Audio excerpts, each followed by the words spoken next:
You're listening to Four Things to Know, a WCCO daily news podcast. Today is Friday, March 27th. I'm Maria Lizignoli. I'm Johnny Connor. Thanks for listening to Four Things to Know. Johnny, we've been talking about it all week, but tomorrow is the No Kings Rally.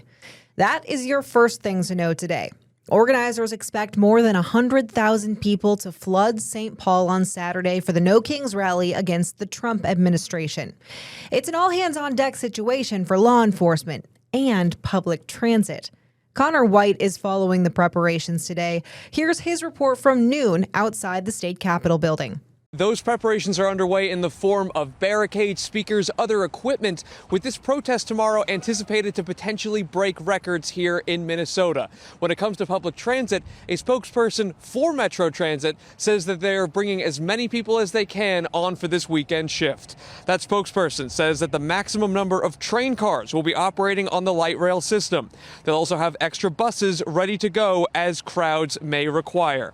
Metro Transit police also have a role to play here with extra officers coming in to monitor stations and surrounding areas in downtown St. Paul. That spokesperson says they feel ready, but are asking people to plan their trips ahead of time and, if possible, purchase tickets on their app. We've done this before. We'll be able to do it again.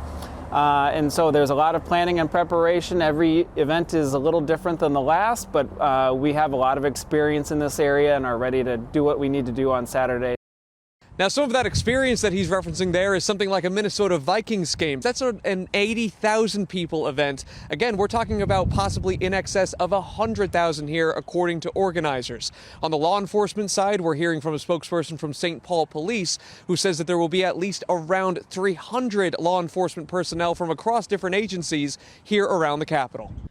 Number 2, Vice President JD Vance hosted the first meeting of the task force to eliminate fraud this morning at the White House. He was joined by a number of cabinet secretaries and senior administration officials. This is an initiative the president announced last month during his State of the Union address and signed an executive order to create the task force just weeks ago. The fraud crisis in Minnesota has been a big focus for the Trump administration. Deputy Chief of Staff for Policy Stephen Miller spoke about the state in the meeting this morning. So as a simple example, if you're a Somali refugee living in Minnesota, you could lie about how many children you have. You could lie about what your immigration status is. You could lie about your marital status. You could lie about child care. You could lie about disability. You could lie about all these things and many more. And nobody in the state of Minnesota would validate any of these facts before writing you a check. Last month, the federal government announced it would withhold hundreds of billions in Medicaid payments to Minnesota. They say the funding freeze is part of a broader national crackdown on misuse of public funds. Number 3 today. Delta Airlines is currently at the center of a growing debate over immigration enforcement. So there's this video out on the internet right now that shows 5-year-old Liam Ramos and his dad. Remember, they're from Columbia Heights. The video shows them getting on a flight operated by Delta. Local activists held a virtual press conference today. Activist plane spotter Nick Benson was among them, demanding answers from Delta leaders about their actions during Operation Metro Surge. We understand that commercial airlines in the past have transported detainees on these commercial flights, but let us be clear. What happened during Minnesota's Metro Surge was not standards immigration enforcement. The scale of the devastation and abuse in our neighborhoods and communities escalated to a humanitarian crisis here in the Twin Cities.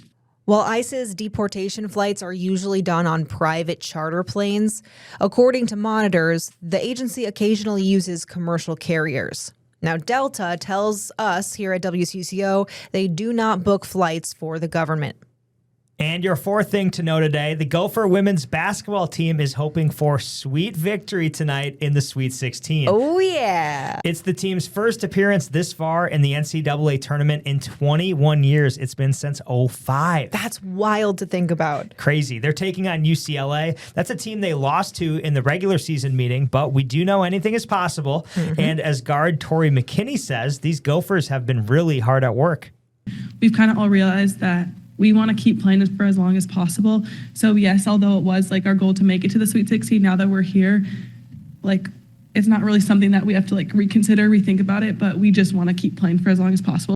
And Maria, no matter which team wins, a Minnesotan will be making it to the next round. And that's because a Duluth native has been a standout player for the UCLA Bruins this season. After 4 years at Utah, Gianna Neepkins is in her final year of college ball as a graduate student, and this is her first year as a Bruin.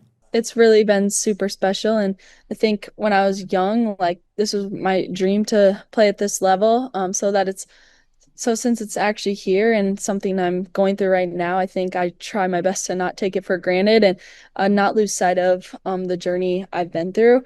Maria, tonight's game is in Sacramento. It tips off at 6:30. We know the winner will go to the Elite Eight, and that game will be played on Sunday. Hopefully the Gophers are there.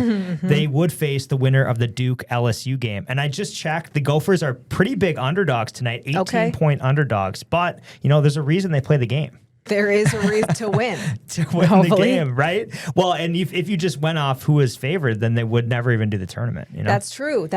So, and that's why you got to randomize your bracket sometimes, because you never upsets know. Upsets happen. Absolutely. Let's hope they do. And tonight, the Gophers take it home. Let's get a win tonight. Those are your 4 things to know today. Let's check in on our weekend forecast. Happy Friday, friends. Thanks, weather meteorologist Adam Del Rosso checking in. I know we've been dealing with some cold breezes through the afternoon. We will lose that wind as we head into tonight. We're going to lose all of the clouds as well. We'll clear up, but it is going to be a bit on the chilly side. Temperatures will fall through the 30s down into the mid-20s to kick off our weekend. Tomorrow begins our warming trend. High temperatures in the afternoon are going to climb into the mid-50s. That's because we are going to have more wind back. It's going to be coming out of the south, gusting 30 to 40 miles an hour. There is going to be an elevated fire threat. There are red flag warnings for our Saturday afternoon, so be careful that you don't spark any wildfires or brush fires because they would be able to spread very quickly. Sunday, that's the pick of the weekend. It is going to be a top 10 weather day with some sunshine, especially into the afternoon. Warmer temperatures climbing up into the 60s, close to 70 in some spots, and we're not going to have the wind either. And now, here's more to know. A Republican state representative who wants to be the next state auditor was picked up for driving drunk. Yep, it happened just before 2 this morning in White Bear Lake. Police say Representative Elliot Engen was seen speeding in a car with expired tabs and a headlight that didn't work. Officers then arrested him for possibly driving drunk and took him to the police station. And that's where he took a breath test and he blew a blood alcohol level of 0.13. Remember, the legal limit is 0.08.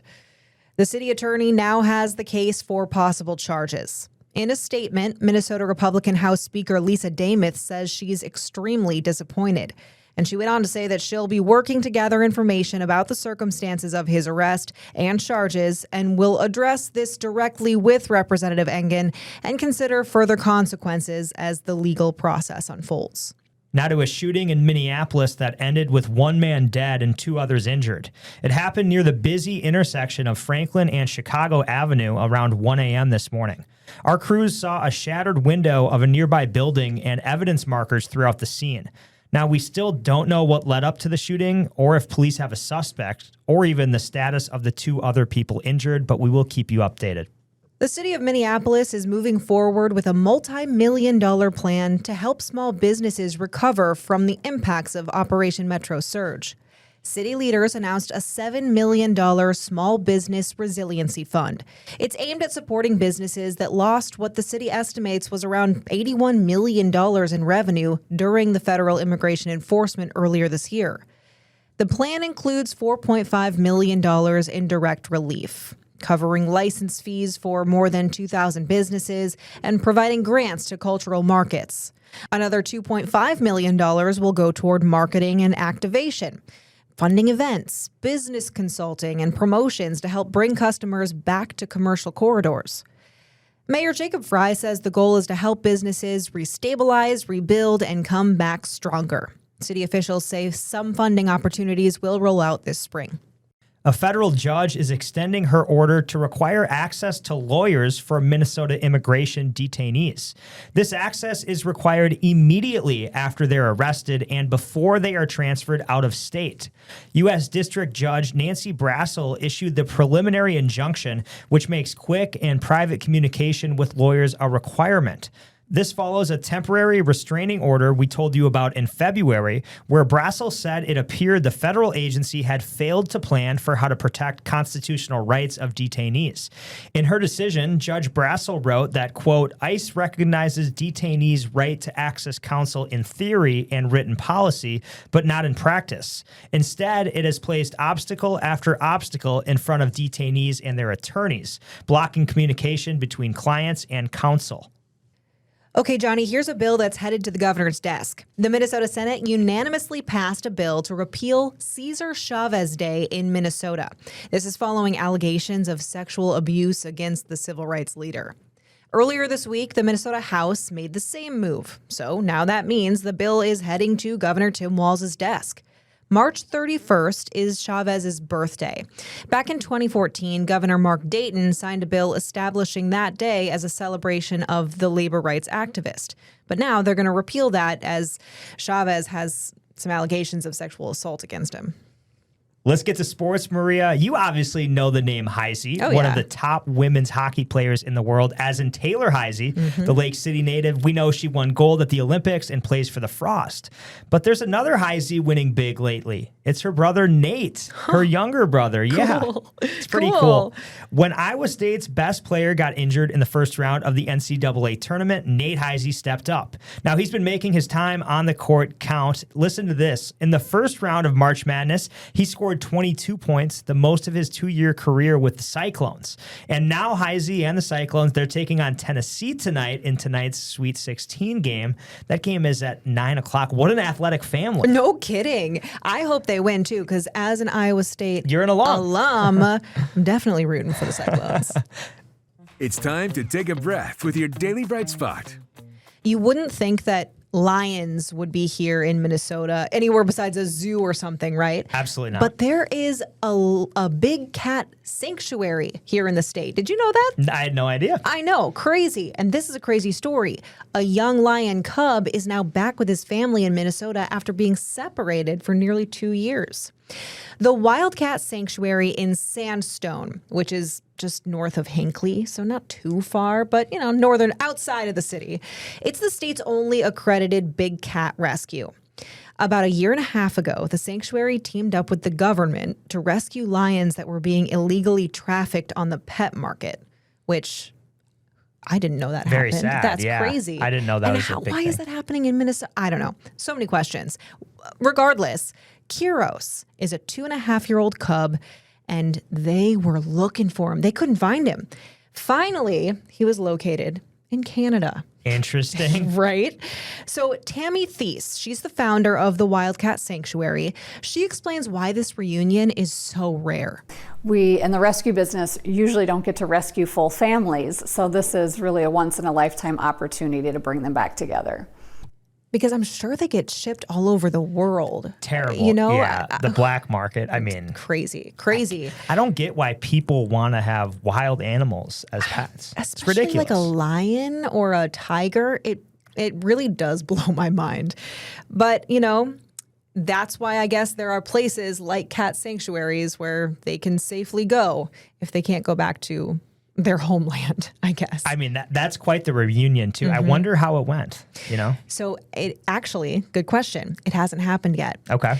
The sanctuary is going to take like 6 months for, little Kiros to get kind of acclimated with his surroundings. Then they're going to introduce him to another cub. This cub is about the same age, named Mango, another rescued cub. And then in about 6 months, the sanctuary said they're going to introduce him to the rest of the pride. Wow. Crazy, right?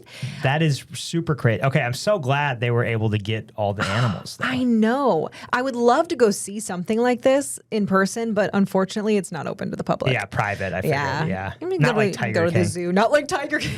Yeah, because God, do you remember that show? It was ridiculous. It was insane, but everyone watched it. It was like a COVID phenomenon. It was so ridiculous. And it even got into like the murder mystery late in the show. Like that show had everything. It really did. It had love. It had murder. Gosh. It had big cats. I like the one in Sandstone more than those crazy guys. Yeah. Exactly. Oh, well, hey, maybe I'll go rewatch Tiger King because it's been a while and I'd love to catch up. Anyway, thank you so much for joining us on this Friday for 4 Things to Know. With Johnny Connor, I'm Maria Lizignoli, and we're here with the news you need every weekday afternoon by 3 o'clock. Listen to 4 Things to Know, a WCCO daily news podcast, wherever you get your podcasts. I'm Maria Lizignoli, and this podcast comes to you from the WCCO podcast studio. I'm Johnny Connor, and this is where you'll find the latest news of the day with us on 4 Things to Know. I'm Mariel Mose, and I bring you the stories behind the female athletes redefining the game on women in sports. I'm Adam Duxter. Join me for a deep dive into faith and what it means to Minnesotans around the state on Bigger Than Belief. Stay in the know on the go with the WCCO podcast studio. Go to WCCO.com/podcasts.